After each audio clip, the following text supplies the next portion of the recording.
So, hello, Oopsters, both present and watching later. I'm here to congratulate John Light Powell, the first of this year's TO candidates. This is successfully complete his 3 mentored paddles. You may know John as our very own trips director, stepping into that position before he was a fully fledged TO. He recently has been seen leading paddles he's named Wet Wednesdays out of Willamette Park, Portland. I'm just putting a plug in for these. These are level 1 trips with an offer to Wet Exit certified Oopsters at the paddle.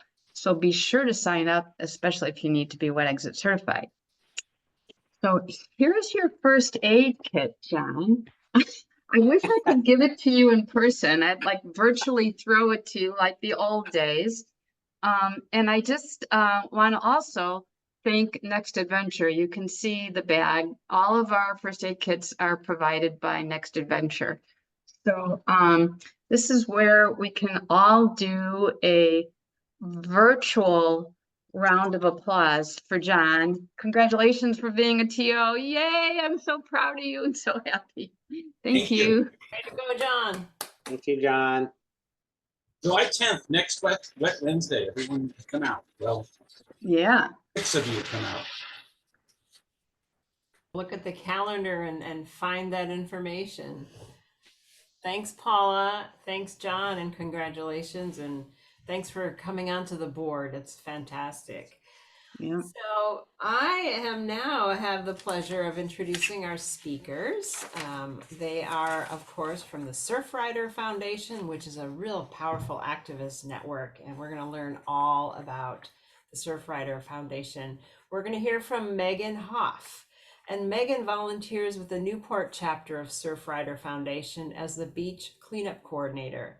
She has been volunteering in this role for the last 4 years and has coordinated almost 100 cleanups.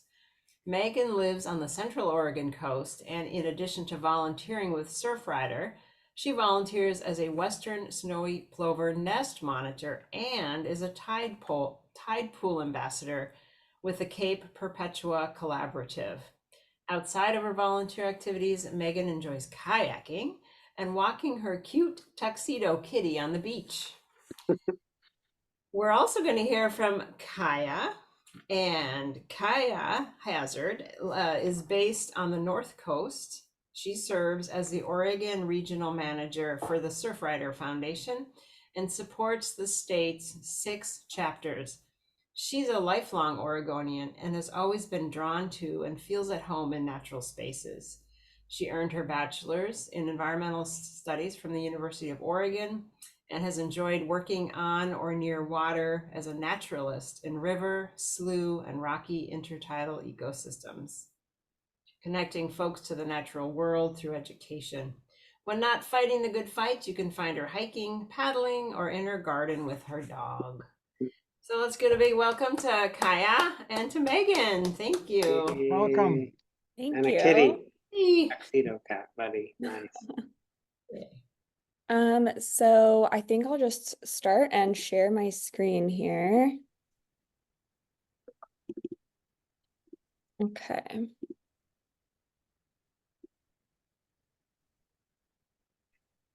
All right. Well, thank you so much for having us.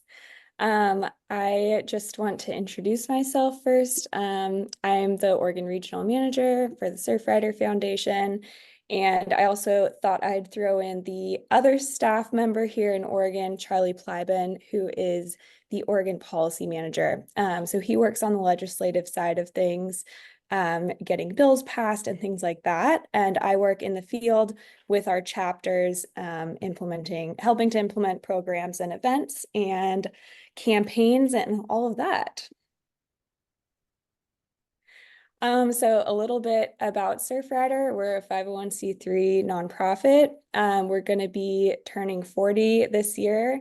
We were started down in Southern California, based on saving surf and it was really like a grassroots organization that was started down there, and it has now spread out all over the country and in Canada, and we have international affiliates as well. Each region has staff who support the volunteer network, who really is like the meat of the organization carrying out the work. So we have around 80 chapters and student clubs spread out over 10 regions in the US and Puerto Rico. But we're all under one mission, which is we're dedicated to the protection and enjoyment of the world's ocean, waves, and beaches for all people through a powerful activist network. And that enjoyment piece is really important to it too, because Surfrider was founded to save a recreational asset. And I know you all as paddlers find that really important. So I think that resonates. So how Surfrider is structured, this kind of outlines our 10 regions plus Puerto Rico down here. We have 77 chapters spread out around the coast and in the Great Lakes, plus 140-ish student clubs, and those are mostly at the college and high school level, but we do have some even younger than that, which is pretty cute. So this structure where we have chapters that are volunteer-led really lets us focus on local issues and have people who live in these areas and know what's going on bring things to our attention at the regional level, where then that regional expertise comes into play. Like, for example, Charlie can go to Salem and get things passed through the legislature. And then we also have headquarters staff based in California, but also spread out around the country, who can work on our 5 initiative areas and bring like specific expertise about each thing. Maybe it's about water quality, or maybe it's about climate change, and they can lend their expertise and perspective to our statewide campaigns and also to our local issues. So these are our 5 areas of focus. Each region has a different level that they work on each of these things. Like, for example, in Oregon, we don't have to worry too much about securing beach access because our beaches are public. There are still some campaigns, and I'll get into one of those later, where we have to fight to make sure that our access is not cut off to that public resource. But our Coast and Climate campaign is working to create more resilient coastlines and coastal communities in the face of climate change. We have a Clean Water Initiative, which is, I'll get into that one later as well, but really working to make sure that we have water that is safe and healthy to recreate in. Our Ocean Protection Initiative in Oregon, we are really focused on the Marine Reserve Program, and we're getting more now into the Rocky Intertidal designations as well. And then preventing plastic pollution is a huge one too in Oregon, which Megan is a part of the beach cleanups program, and that is like the bread and butter of our plastic pollution prevention initiative. But then we also are working on turning off the tap and working it through the legislature to make it so we're not just constantly cleaning up the beach, because we'll never get there just with that, but it is super important. And it's a lot of like what draws people to Surfrider as well. So how do we work through those 5 initiatives? We work in campaigns and doing in programs in stewardship. So that is our beach cleanup program, our Blue Water Task Force program, which is working on water quality. We have a new program that just launched a couple months ago called the Climate Action Program, focusing on restoration and different climate resiliency projects. We also fight bad projects through direct action campaigning. So maybe that's blocking bad development from happening on our coastlines, such as riprap or seawalls. On the federal level, a big one there is working against offshore drilling. And then we also work through the policy space on a lot of those campaigns. Some are not necessarily policy based, but a lot of them are. So making sure we're implementing that like on a legal scale. So these are some numbers nationally. These are from 2023. So we did almost 1,000 beach cleanups in 2023.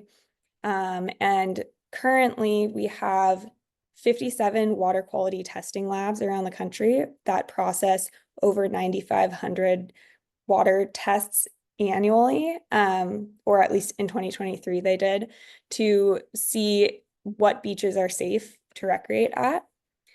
We have an ocean-friendly program. So we have ocean-friendly restaurants, we have ocean-friendly gardens, and we're about to launch ocean-friendly hotels this summer. So working to reduce single-use plastic in all of those, in restaurants and hotels. And right now, currently, we have 574 ocean-friendly restaurants around the country. And we have, at the moment, 143 active campaigns. And we usually have around 50 to 80 campaign victories per year. So that all adds up to protecting our coastline, making it more healthy, making it more resilient, and just a nice place to hang out. So before I get into some of our campaigns and victories, does anybody have any questions? I feel like that was a lot coming at you. Yeah, Ken. I have a question. Your water testing, does it only apply to like ocean water or runoff from cities and storm drains? Yes, that is where we are focused. And that might look different in the Great Lakes region, but in Oregon, we are focused on testing mostly just beaches and then pipe outfalls. And we have a couple of spots that are like in coastal streams or rivers. But yeah, we are mostly focused on those places. Because I've seen in the news sometimes Lincoln City has some alerts regarding the fecal coliform levels near Lincoln City, and they tell people, to not go in the ocean. So is Surfrider involved in that, or is that a municipal testing that the city does itself? That would be, I believe that the city does that testing. Right now, our Blue Water Task Force lab in Lincoln City is on a pause. We are looking for a new coordinator, but I think we actually just found one at Auto Rock and Roll. So hopefully we'll get that lab back up and running, and then our water quality program will kind of fill in the gaps. And I can talk more about that. I have a whole section on water quality, and I can talk more about like how Surfrider works with the cities and the current like state testing program. Maybe Yeah. one on that last slide. Thank you for that. There was something mentioned about victories Yeah. on that last, but what's a victory? So that is when we have a campaign that we have determined we've met our goal. When we decide to have a campaign and when we launch one, we'll always identify what we need to achieve in order to call that a victory. So that just means a victory is just a campaign that we've won. Cool. Thank you. Yeah. Any other questions? I can't see everybody's hands if you are raising your real hand. I suspect you might be talking about this later with regards to water testing, but if you do find a spot that is like constantly giving you some results that are bad, are you gonna, try to find the source of whatever that contamination is and try to help do something about it? Yeah, absolutely. We will usually first go to the city and let them know, like, we are getting a bunch of high tests in this area. First of all, are you aware of that? And second of all, are you planning on doing anything about it? And how can we help? And then, yeah, it'll kind of go from there. Great. It works to varying degrees, I'll say, in the different cities in Oregon. Yeah. Thanks. Yeah. All right, well, we'll talk more about water quality in a bit, but for now, I want to talk about some of our direct action campaigns here in Oregon.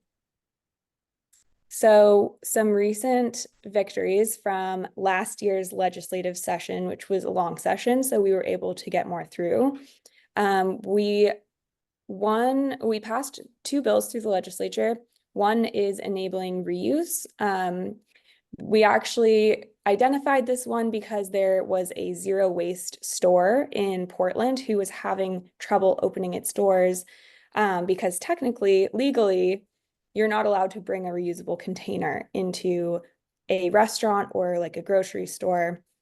So we went through the legislature and we changed that. So right now they're in the rulemaking process. So deciding like exactly what those rules around it are going to be.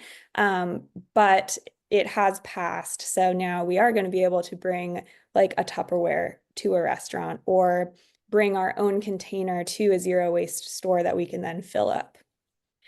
Another victory that we had last year was foam-free Oregon. So that's phasing out polystyrene from foodware, packing peanuts, and those styrofoam coolers, and then PFAS in food packaging as well.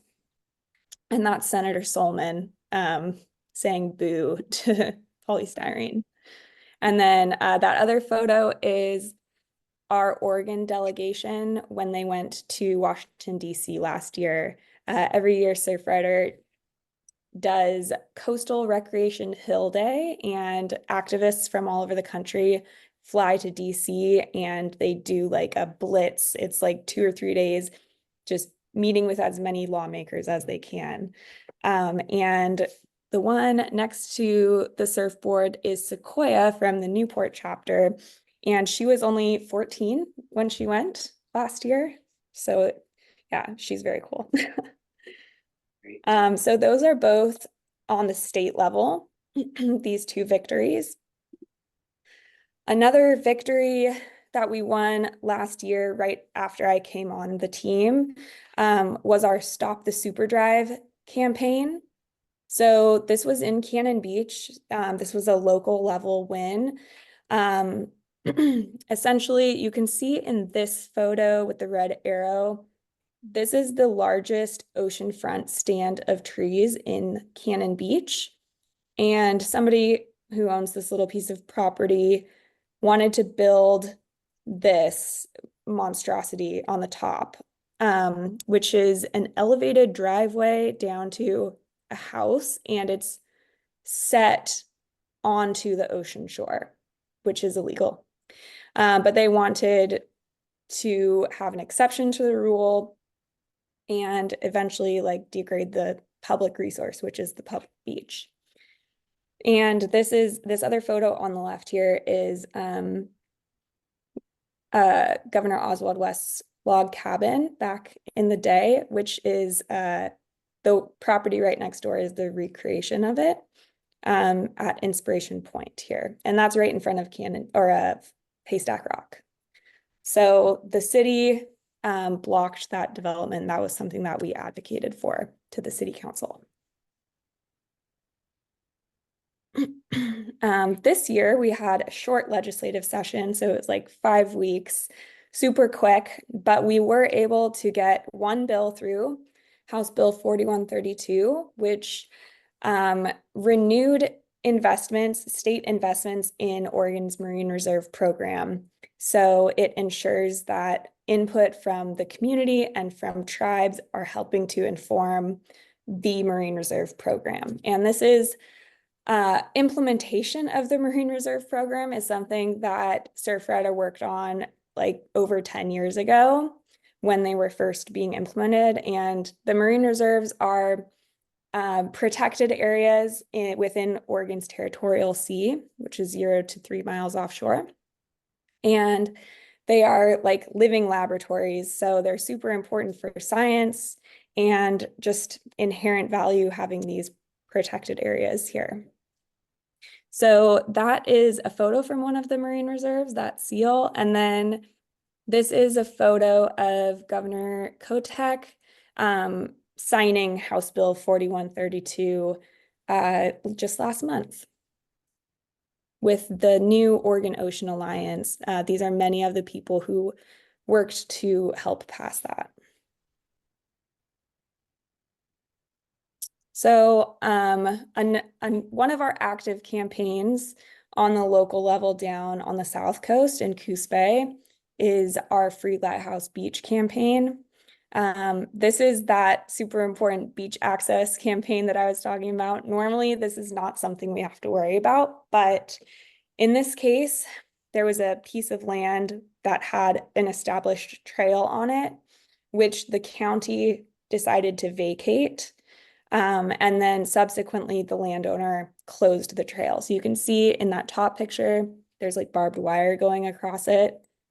And it cut off the entire community's only access to this beach. So they, when it was open, they would like host cleanups there, surf camps, and it was just like a really great beach for the community. So we ended up having our legal team get involved, and we were about to take it to trial, and then we're actually able to reach an agreement right before that. So we're now working with the landowner to, he's generously donating a piece of his property to create a trail that will be open in perpetuity. So hopefully we're at the finish line and it will be back open in a matter of a few months, hopefully this summer. One of our other active campaigns is our Oregon Beaches Forever campaign.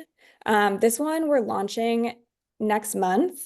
So the mission of this campaign is to safeguard Oregon's public beaches for future generations and ensure the preservation of our coastlines and communities as we adapt to climate change.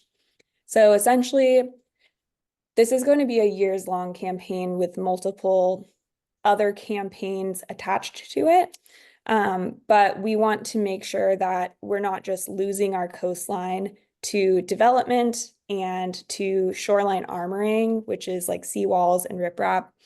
As we get more intense storms from climate change, we're going to have to re-examine how we relate to our coastline.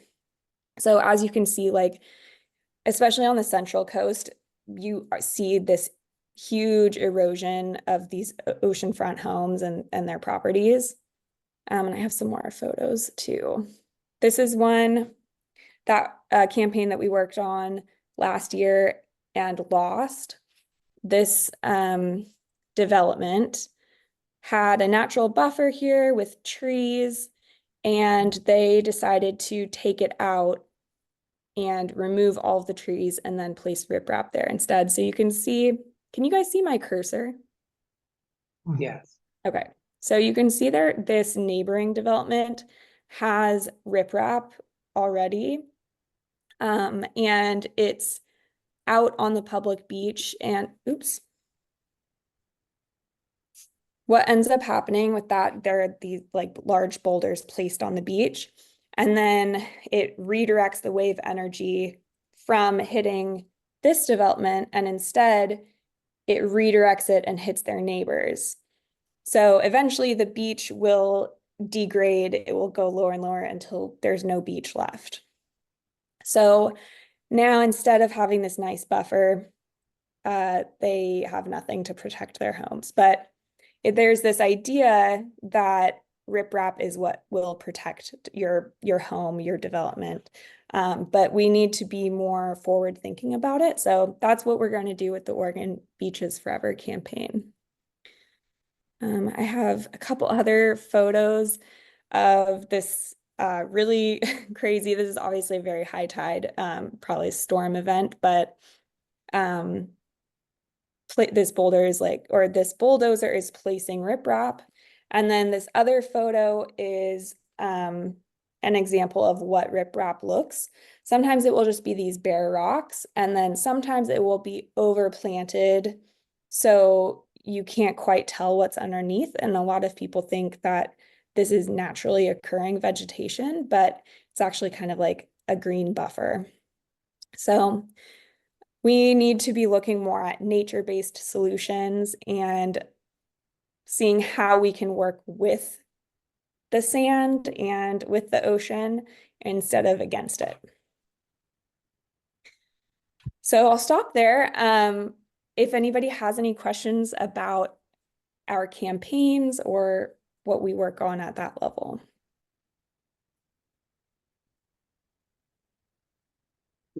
Maybe one, if that's all right. Kai, this is great. Thank you so much. On that last, the Oregon Beaches Forever, are these events scouring violent events that we're going to try to figure out a way to protect against? It's not just a slow creep. I mean, we're talking about thrashing waves and strong currents and those types of events. Yeah, definitely. We have to take that into account because there's such huge wave power in Oregon. So whatever solution we're going to implement here, it will definitely have to take that into account. And what we have seen, Surfrider has worked on these types of projects in other places, and like specifically in California, the ocean there, the dynamics are so similar to Oregon. There's like really intense wave power. The coastline is pretty similar. And we've seen these nature-based solutions to erosion work down there. So we don't really have many examples in Oregon, but we can look to some of those projects in California to see what we might implement up here. Oh, thank you. Yeah. So we can get into our clean water initiative now. Our goal is to protect water quality in local waterways and to reduce ocean pollution so that it's safe to recreate in the ocean, whether you're surfing, swimming, or paddling. And this is a photo from one of our youth surf competitions down in Newport, the Otter Rock and Roll. So this is one of the beaches that we test at. We can find many sources of pollution in our ocean, but mostly what we are seeing is stormwater and runoff. And then another big one is sewage overflows. Especially on the Oregon coast, like the infrastructure, there's not much money to replace it. Maybe it's overwhelmed with like our small coastal towns and then with how many visitors come to them. And then we also see some from like agriculture or animals, and also some from factories or power plants. So this is a picture from the Newport chapter at Nye Beach. Melanie there is collecting a sample from the Nye Beach pipe outfall. And we test in order to make sure there's not a problem, and if there is, so that we can adequately address it, or so that the city can adequately address it. I don't know if any of you have ever gotten sick after you have gone swimming in the ocean or after you've gone paddling, but when we get these really high hits, it can easily, like, you can get an infection. beaches can be closed or we can have advisories. And a lot of people then don't see the advisory, so they're still going out and can have these really gross consequences from it. So that's where the Blue Water Task Force comes in. This is our team of volunteers who do water quality monitoring.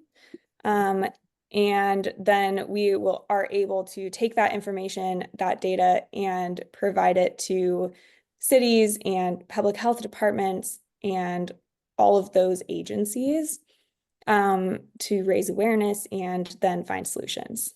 So there are many cities that do their own testing, and there is a statewide testing program, but oftentimes they will only test for a part of the year, or they will only test certain beaches. So we are working to fill in those gaps.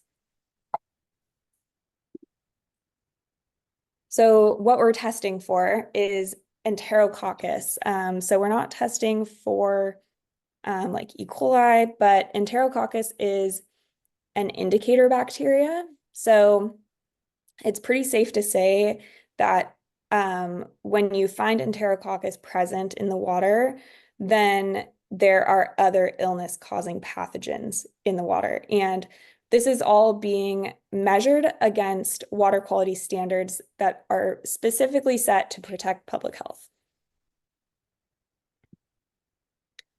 So here are all of our testing locations, or all of our lab locations, I should say, around the country.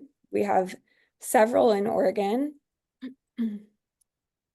We were able to reopen the Port Orford lab just this year, so we're testing down there again. And so we have a pretty good spread over the coast. There's one in Seaside and then one all the way down in Port Orford. These are some numbers from 2023 of how many tests we do per year nationwide, and then how many sites we test at. So as you can see, obviously there was a dip during COVID, but in general, it is growing every year. So that means more beaches being tested more often, and so we have a better picture of what is safe. The Newport chapter by far does the most tests per year.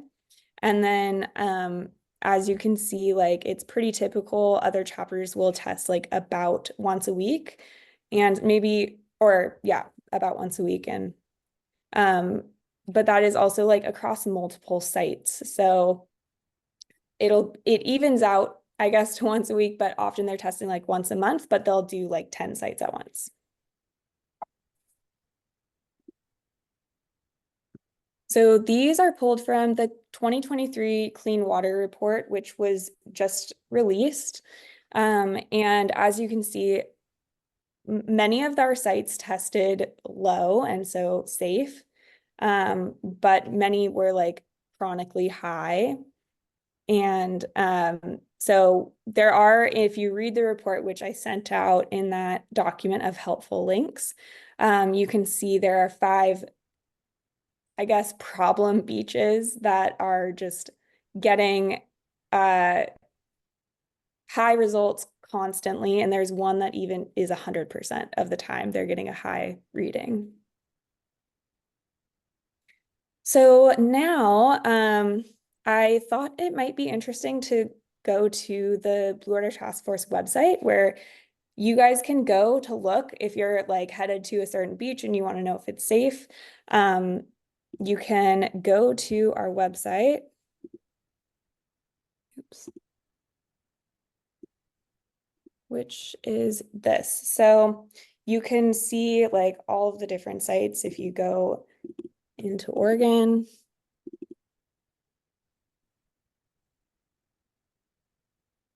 You can also search by lab up at the top.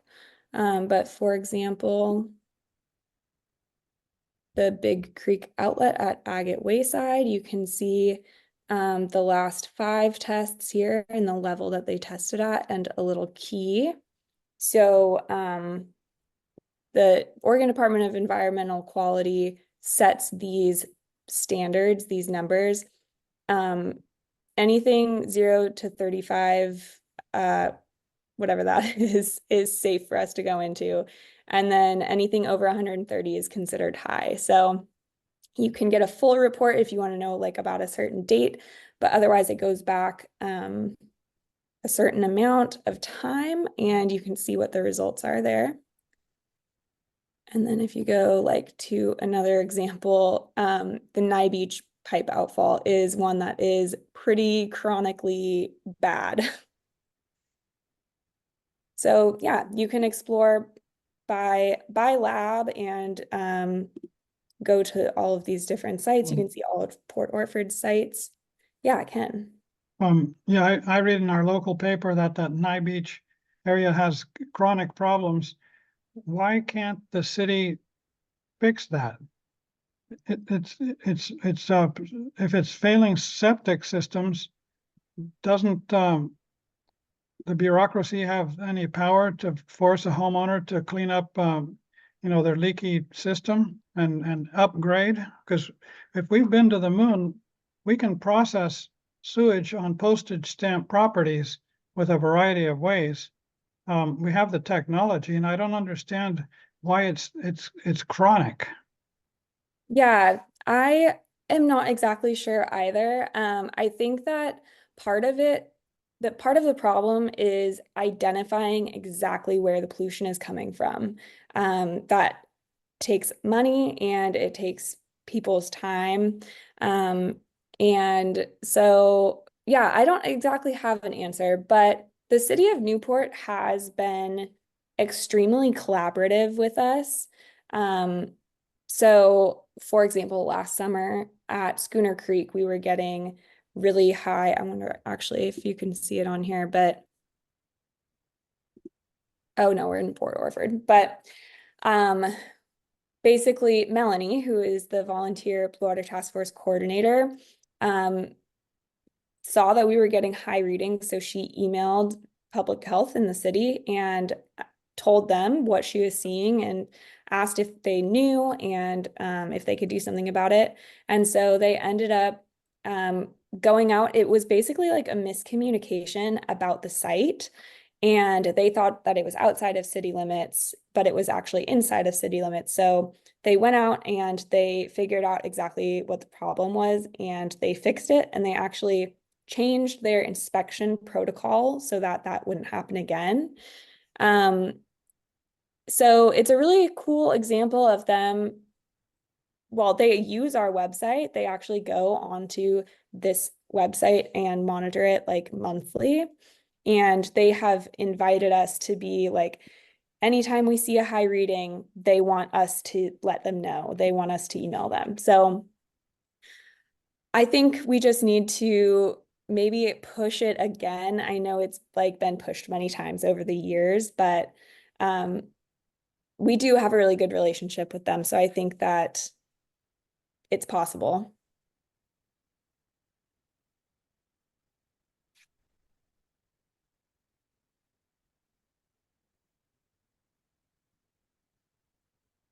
Any other questions about water quality?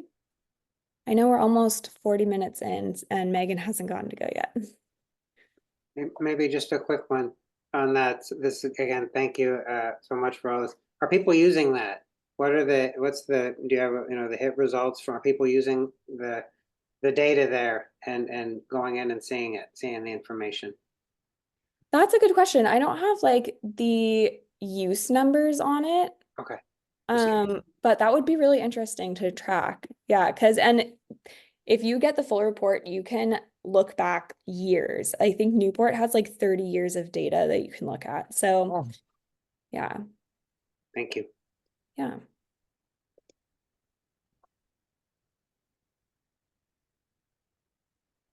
All right. Well, if you're interested in learning more, I know I mentioned the Clean Water Report. This is this year's contents, and then if you want to scan this QR code with your phone, it will take you to the resources page for the Blue Water Task Force, which is also accessible through that website that we just looked at, which is just bwtf.surfrider.org. And then I just wanted to talk quickly about some of the fun events that we put on throughout the year. The Newport chapter puts on Otter Rock and Roll, which is a youth surf competition. It is for all kids 18 and under, and even has like a parent with child division so that little kids can go out with their parent. And it has a best beginner division, which gives kids a board rental, a wetsuit rental, and a lesson with a volunteer surf instructor. So kids who don't have access to this type of gear, it can be kind of prohibitive. They can go out there and kind of get comfortable in the water. And so yeah, it's a really cool event. The Newport chapter just put it on a couple weeks ago. And it just is an opportunity to like bring the community together. The Coos Bay chapter also does youth surf camps, which again, that one is totally free. Kids can sign up and they get a lesson, a surfboard, and a wetsuit. Many of these kids like have lived on the coast their whole life but have never been surfing. So it's really important for like access and just to get people out there and caring about it. We have other events. We have like trivia night, or we'll have some speakers come in and talk or show like a surf movie. The Portland chapter puts on Oswald West Action Day twice a year. So once in usually like April or May, and then once in October. So these are some photos from that. In May of last year, we had a couple paddlers that just happened to be there. It's at Oswald West State Park at Short Sands Beach. They saw that we were like doing something, and they were out there in their kayaks and decided that they would start picking up trash too. And so they brought in, like, you can see all of these buoys and derelict crab pots, and they said tons of golf balls too that were floating out there that like we never would have been able to get because we were all on the land. So I thought that was really cool. That was my favorite part of the day. And we work with Trail Keepers of Oregon, so they do like trail maintenance while other people are cleaning up the beach. And then we'll also work with state parks to do some sort of like access project typically. The last one we had, they started installation of a memorial bench for one of their fallen rangers. So that's my contact info and the Oregon Surfrider website. And then I'll pass it over to Megan.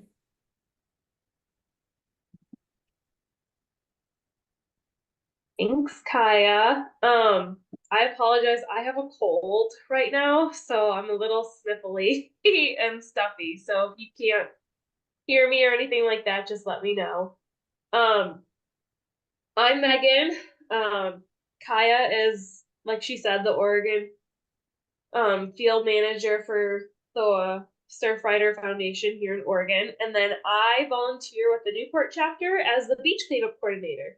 And so there's several chapters in Oregon. Kaya said there's the Portland chapter.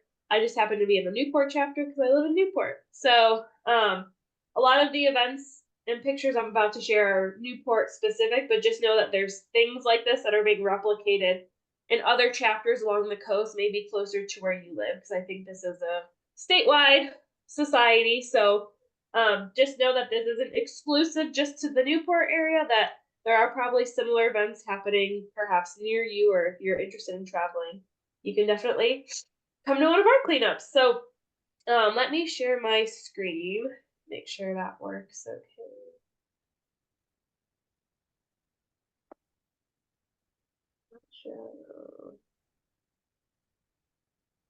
Oh, sorry. Do you want me to work the slides? Oh, can you all see my presentation? I'm still sharing my Yeah. screen, but I can stop if you want to share yours. Oh yeah, go ahead and stop. So no worries. If I need backup, that would be great. Oops. Okay, so can everyone see my screen then? It has a goat. Yes. It has a goat. Thank you. Exactly. So, Kaya said we do other things besides beach cleanups. We have the auto rock and roll, and then also you might see these feed the cans around town. Those are supposed to have to be for putting in your cigarette butts. So that's called feed the can. I guess what was it called? Kind of the hold on to your Hold on butt to your campaign. butts. So that's another campaign that we do. But so I kind of want to talk about what a typical year looks like as a beach cleanup coordinator and all the different events that we do. So the winter time is usually not the most appealing to people to be out on the beach, but it's actually the best time of year to collect trash because the winter storms push up a lot of debris on our ocean shore. And so we thought, what's a good way to get people out on the beach and picking up some of this trash that's blowing up, but not necessarily limit people to what beach they have to show up to get supplies and a check-in table person sitting in the rain. So one of our members came up with this winter beach cleanup series, and we partnered with local surf shops to act as like supply hubs. And so in the winter months, we do one a month for the months of, we tried doing December, it always didn't work. So we kind of nixed December, but January, February, March. And we decided to make it an autonomous event where you can go to one of these surf shops and pick up bags and gloves that we left there. And then you can go to any beach of your choosing. You're not limited to going to the beach that we select for you as the cleanup site. You can pick up trash at your favorite beach or in your neighborhood or something like that and bring it back to the surf shop before 2 p.m. And if you want, you can get entered to win a prize that were either monthly prizes or one of the surf shops would donate usually like a bigger prize at the end of the 3 months that we did the Winter Beach Cleanup Series. So that has been a great way to engage folks in the winter time and still be able to do beach cleanups and let folks choose where they want to go. And we've been really lucky that our local waste haulers have partnered with us to do these events and have donated their waste hauling services to let us bring the trash to their transfer stations for free. So we just got to get it there. So that's how we do that. Here's a couple more pictures from those events. And it's a good way for surf shops to get some exposure in the winter months and people in their stores and just chatting. And it's been a really successful idea that we're in our 3rd year now. So January, February, March, we tried to do them after king tides this year to get the most bang for our buck Mhm. and really get the trash that's on the beach after those bigger events and surges that deposit a lot of pollution on our beaches. In April, so that's January, February, March, and April, there's the Solve Earth Day cleanup series. And so our chapter has always participated in these cleanups that Solve does coast-wide. Our chapter does 5 cleanups in the Newport area for every Solve Earth Day cleanup. And those are usually our biggest events because a lot of people feel compelled to do something for Earth Day. And so we usually have a lot of businesses and organizations sign up as a team to one of our sites. And our 5 sites are across Lincoln County. So this picture shows Otter Rock. And that, again, is Sequoia, who Kaya mentioned was one of the folks in the Oregon delegation to the state capitol. I'm sorry, not the state capitol, to Washington, D.C. to advocate for marine pollution. Beverly Beach State Park is a place where a lot of microplastics wash up. So this is one of our self cleanups at Beverly Beach, and folks were really diligently sifting for microplastics on the beach. We've tried to figure out a good way to do that. It's challenging, but honestly, like kitchens, sieves or strainers have worked pretty effectively for the cost that it takes to buy some of those. So Beverly Beach is one of our cleanup sites for those Earth Day cleanups. Agate Beach is our third site, and these pictures are from a gentleman named Chris from Portland. He drove down to Agate Beach and was just gung-ho on getting as much trash as he could. He hauled this mattress out of a ditch. And he himself collected, I think, 200 pounds of trash in the Agate Beach area. There were some dump sites in the along where the beach access is, and he was a superstar that day. So Agate Beach is one of our sites, and then I wanted to point this out. One of the volunteers even found this toilet seat in the rack line, and it actually had barnacles growing on it. So you never know what you're gonna find out there, but it doesn't belong on our beach, and this person was a superstar for picking that up. Nye Beach and Yaquina Bay State Park are our fourth and fifth sites. So that's usually the third or fourth Saturday of every April around Earth Day is when those events are put on. So, but again, it's coast-wide. You don't have to just look for those cleanups in Newport area. Our chapter has also adopted a portion of Highway 101 for over 20 years now. We've adopted it in collaboration with the Oregon Hang Glider Society. And so both the Newport Surfrider and Oregon Hang Gliders have been cleaning up this stretch of highway for over 20 years.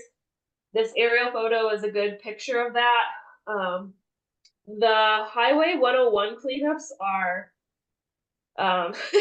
not very appealing to a lot of people simply because of the noise from traffic, and the view is not as nice on the highway compared to the beach.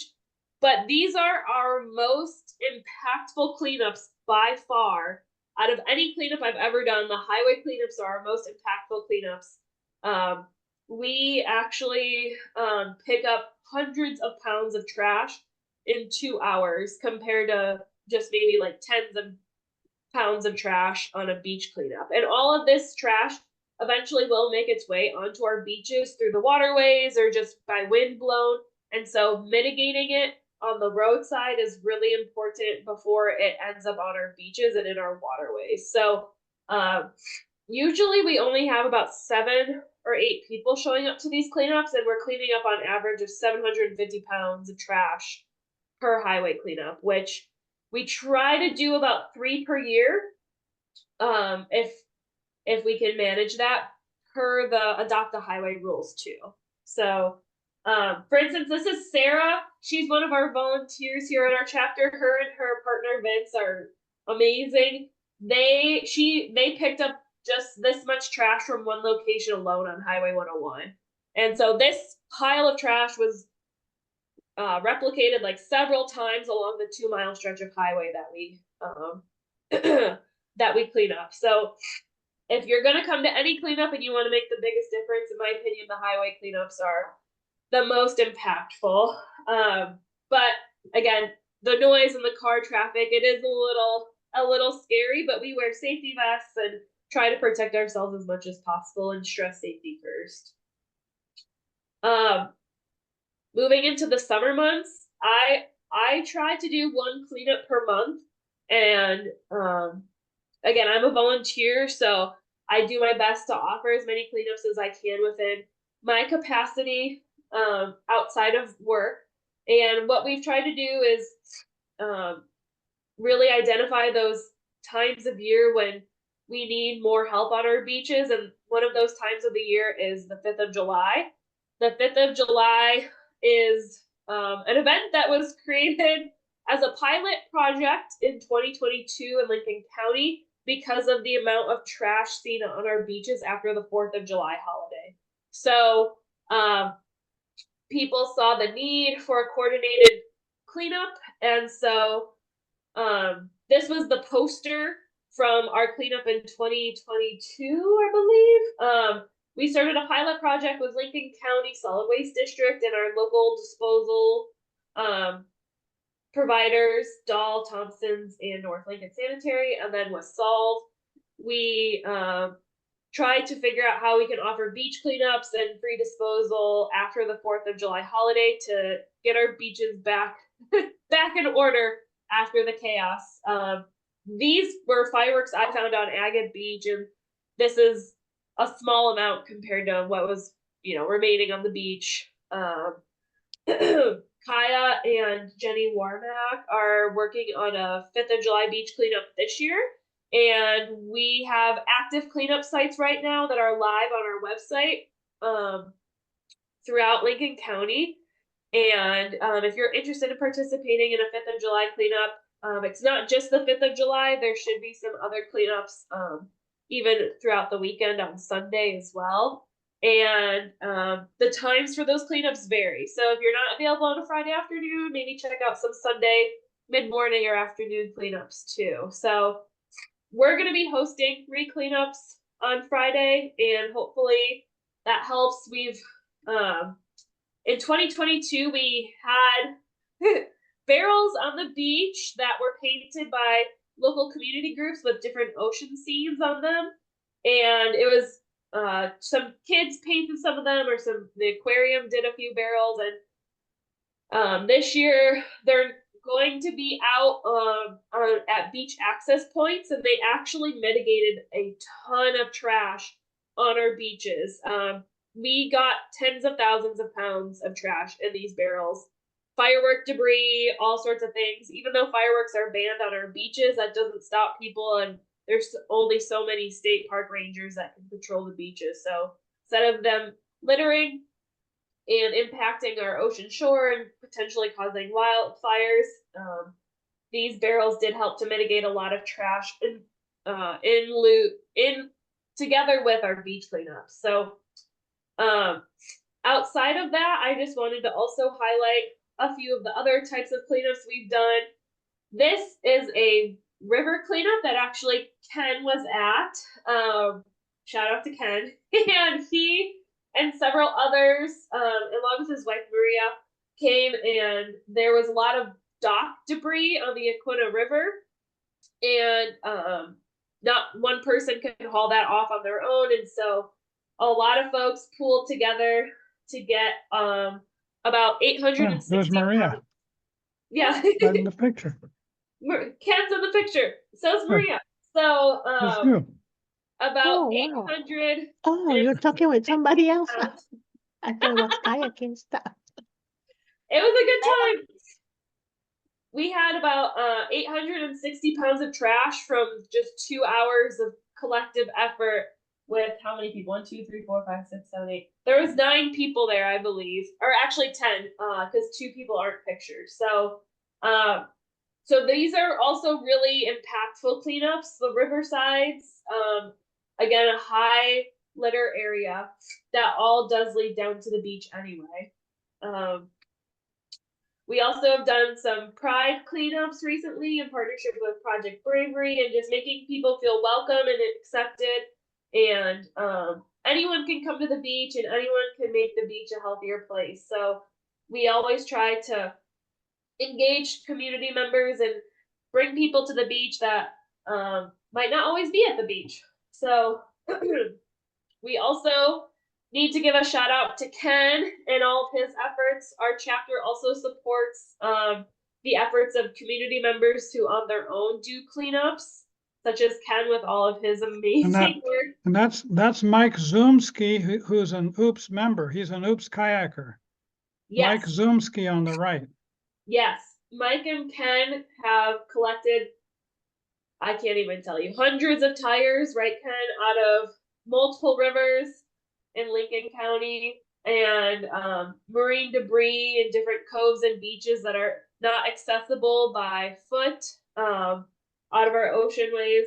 Here's just another stellar picture of the amount of effort that they go into hauling and paddling with this type of waste, solid waste on their canoes and kayaks. So our chapter has helped Ken with disposal of some of these items, which we're happy to do so because it's hard finding disposal outside of coordinated cleanup days that are pre-planned. So we do try to support our community members that way. And this is ongoing throughout the year. The Solve also has a fall cleanup in September. So everything that we do for the Earth Day cleanups, we do again in September. And then as the year goes on, we have fewer cleanups in the November, December with the holidays, but sometimes they happen. So with that being said, here's some stats of cleanups that we've had for the Newport chapter in 2022. We did 38 cleanups. Wow. So we didn't lead all of them, but we also supply other organizations with bags and gloves to empower them to do their own cleanups. That included 825 participants and 5,400 pounds of trash. In 2023, we did 29 cleanups, 575 or so participants, 1,800 pounds of trash. And so far in 2024, we've done 21 cleanups with 305 people and, you know, a little under 2,000 pounds of trash collected. So it's a lot of work, but it's so beneficial to our coastal ecosystem, and it's a lot of fun actually, just hanging out with people and fighting the good fight, right? So like Kaya mentioned, there is let me see here. There is a website for cleanups too, just like how there was for Blue Water Task Force. You can zoom in. I have to input all of the cleanup results and data. I've only done that for about half of our cleanups this year, so you won't see all of them listed, but you can see all the different cleanups that have happened, and you can click on them, and you can see the results of the amount of pounds and people, which it's not showing. So just more stats if you're interested in the top items collected. We don't count the trash with our chapter like some other chapters do that have more paid staff doing this type of work. But if you are interested in looking at the top 10 items collected for different cleanups throughout the country, you can definitely check that out. But I just had a thank you slide. Where did it go? Oops.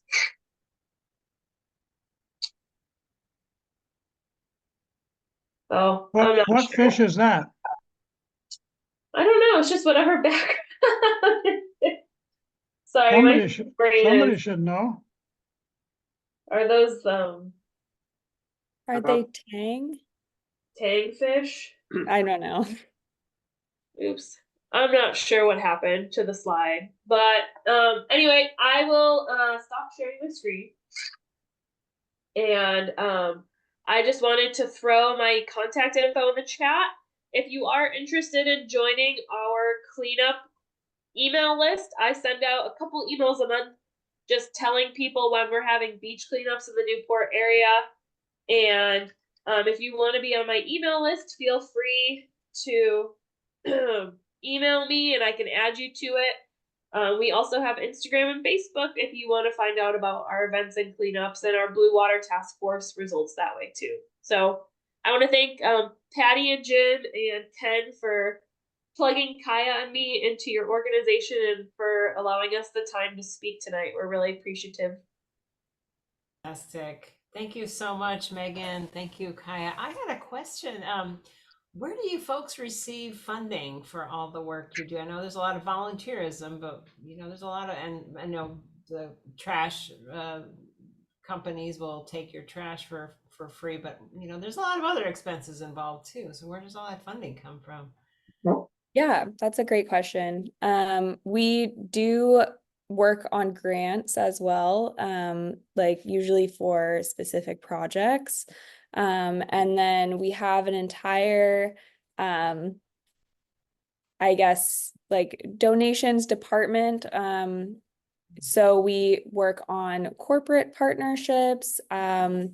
You can become a member of Surfrider, and your membership, you can choose anything over $5, and that goes to your chapter to help fund chapter activities. And then part of that goes like to the headquarters team to fund those people's salaries, including mine. So yeah, there are many different funding sources, but it's a lot of donation based and then grants, yeah. Fantastic. Does anybody else have some more questions for Kaya or for Megan tonight? Maybe one. This is Jim. Thank you again. This has been great. I've loved every moment of this. And I'm going to go to Pacific Core and see if I can get some corporate donations.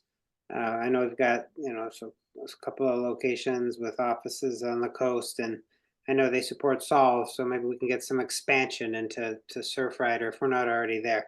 But what are we going to do about microplastics? I mean, what a challenge. And I know the science is continuing to evolve on that, but in terms of like policy, right, I feel like maybe a nod to that from Kaya, and then Megan about picking them up. Like when I go to the beach to pick up garbage all the time, everywhere, all the time, and the eye goes to the big thing, it goes to the most gross thing, it goes to any number of things. It might go to an occasional piece of glass that might look kind of cool, but around it are 50 tiny little pieces of plastic. And do I pick it up with my hands and put it all in the bag, or what do I do? So maybe a word or two from each of you on maybe the policy and then the goals and then the cleanup itself.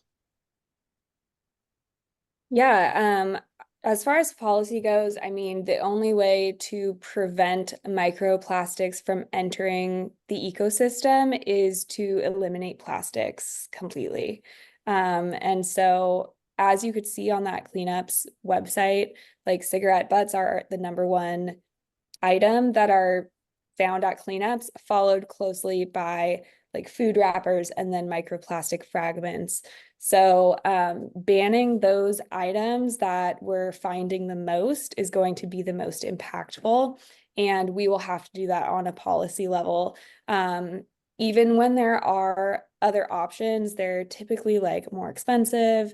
They're not as widely available. And so we need to kind of institutionalize that so that plastic is just no longer an option whatsoever. And as far as like, you find plastic fragments from plastic that is breaking down and becoming microplastics. Another big source is finding plastic nurdles, which are kind of like the base form of plastic. They are then like melted down to create different shapes of plastic. And many times those are just dumped in the water, either on purpose or on accident. And so that is another form of microplastics that we find a lot. Plastic pellets is another name for them. And that is one of our federal policy priorities that we're working on this year, is to ban those.